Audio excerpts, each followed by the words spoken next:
আম্মা সেই লাগছি। একেবারে ডাক্তার হইয়া সাত মুখটাই দেখাইতে আইতি। আম্মা ঢাকায় থেকে কি করুম? ঢাকায় থাকতে যে খরচ। তুই আবার মনে করিস না তোর পড়ালেখার খরচ আমরা দিব। রাতুল আর কলির পড়ার খরচ তো তোমরাই দিছো, আমারটা দিলে কি ক্ষতি? আরে তুমি ভুলে যাও কেন? তুমি আমাকে সৎ ভাই। মাঝে মাঝে প্রতিবাদ করতে হয়। মানুষ যারা যত নরম পায় তারা তত ডাবায়া রাখতিস। কি আর কমু, ছোটবেলা থেকে আমি খালি ঠুইকাই আসতেছি। সৎ মা এমনই হয়, সতীনের সন্তান রে নিজের সন্তান ভাবতে পারে।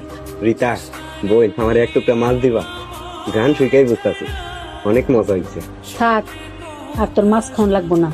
ঘেরান শুকায় খুশি থাক। এসব তুমি কি কইতেছ? হাসান কিন্তু আমার পোলা, এই বাড়িতে ভালো মন্দ খাওয়ার অধিকার ওরও আছে। আব্বা থাক, আমারই ভুল হয়েছে। বাড়িতে এতগুলান মেহমান আইছে আর আমি মাছ চাই বসছি, সমস্যা নাই, আমি ডাল দিয়ে খাই। আরে জলদি যা, ফাতেমার শরীর প্রচন্ড খারাপ, অনেক জ্বর, সময় তাড়াতাড়ি যা। হ আমি যাইতেছি। আপনি নাকি হাসান ভাই রাইতে গেছেন আমার ঘরে? আমি কমো কেন? মোকলেস মামা তো তাই কইলো। ও ধরা পড়ে এখন বাসনের লেগাই সব করতেছো? খারাও, তোমাকে বিচারের ব্যবস্থা করতেছি। আমি তোমারে শত মেধাবী ছেলে হিসেবে জানতাম, কিন্তু এটা তুমি কি করলা? বিশ্বাস করেন চাচা, আমার কোনো খারাপ উদ্দেশ্য ছিল না। ফাতেমার জ্বর শুই নাই আমি গেছিলাম।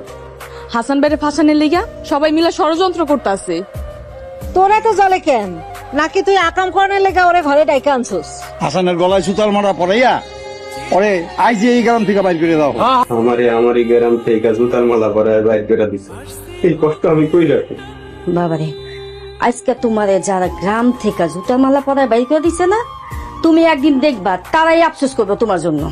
আরে তুমি কেমন মা, যে পোলা তোমারে নিজের মায়ের সম্মান দিছে সেই পোলার জন্য তুমি নামাজের বিছনায় দাঁড়ায় বদ্ধ করতেছো? ওর জন্য আমার মনে বিন্দু পরিমাণে দয়া মায়া কিচ্ছু নাই। দেখো এমন ভাবে কইও না, আল্লাহ নারাজ হইব। আর হাসান যদি ডাক্তার হয় তাহলে তো তোমারও সুনাম হইব। ওই কামলা হইব ডাক্তার? জীবনেও না। ওরে না ওই খেতেই মানায়। খবর কি? রেজাল্ট কি? কি হয়েছে?